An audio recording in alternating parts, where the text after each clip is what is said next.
Alors bonjour à tous, bonjour pour cette nouvelle semaine. Alors il y a une chose qui est assez paradoxale, c'est vrai qu'on a un marché qui était extrêmement confiant depuis le début de l'année. Globalement il y avait une espèce d'optimisme exacerbé un peu partout et tout le monde voyait le verre à moitié plein plutôt qu'à moitié vide. Hier, fini, terminé, les gens ont pris conscience qu'il y avait un truc qui n'allait pas, tout n'est pas réglé.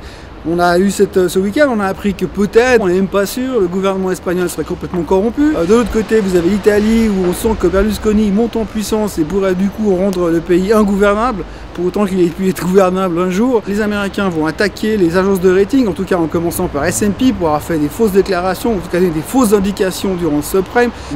L'empire des ratings dans le monde vont être impactés par le gouvernement américain.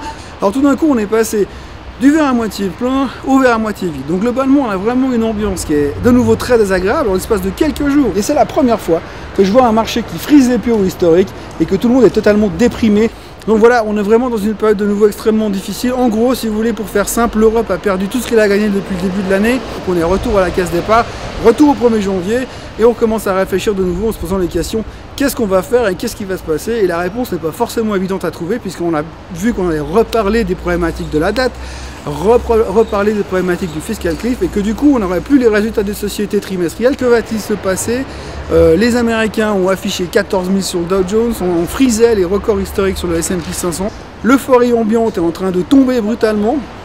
Donc il faudra se reposer les bonnes questions, mais ça va être un petit peu plus compliqué vraiment, parce qu'on a vraiment l'impression que soudainement les intervenants ont quand même commencé à comprendre que finalement le tableau était un tout petit peu trop rose.